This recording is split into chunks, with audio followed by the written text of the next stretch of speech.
ಅಮ್ಮ ನೀನು ಯಾರು? ಕೃಷಿ ಪುರುಷಿಗೆ ಧರ್ಮ ಧರ್ಮಶಾಸ್ತ್ರಗಳನ್ನು ಅರಿತವಳು, ಲೋಕ ವಿಚಾರಗಳನ್ನು ತಿಳಿದವಳು. ಅಜ್ಞಾನಿಗಳೆಂದು ನೀನು ಕಣ್ಣೀರು ಹಾಕುವುದು.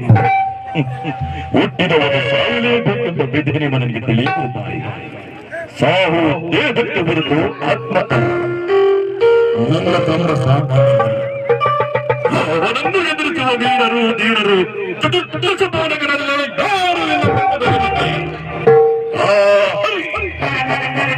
ಕೇವಲ ಹಂದಿಯ ವೇಷಧಾರಿಯಾಗಿ ಬರಬೇಕು. ಅಂತಹ ಮಹಾವೀರನ ಹೆತ್ತನಿ ಹೀಗೆ ಹಾಡುವುದು. ನನ್ನನ್ನು ನೋಡು ಸಹೋದರ ಸರ್ಕಾರೋಹಣದಿಂದ ಅವಿಷ್ಣು ಹಾರಣ ಪಡೆದಿದ್ದೇನೆ. ಆನಂದ ಮಹಾನಂದ, ಸಹೋದರ ಸರ್ಕಾರೋಹಣದಿಂದ ಆನಂದ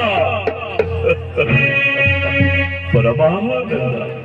ಸಹೋದರ ಹಿರಣ್ಯಾಕ್ಷ, ಅದಾವ ವಿಷಗಳಿವೆಯಲ್ಲಿ ನನಗಾಗಿ ಪ್ರಾಣವನ್ನೇ ಬಲಿಕೊಟ್ಟು ದಿಕ್ಕುನ ಸಾಧಿಸುತ್ತೇನೆ ಎಂದಿದ್ದೀಯೋ.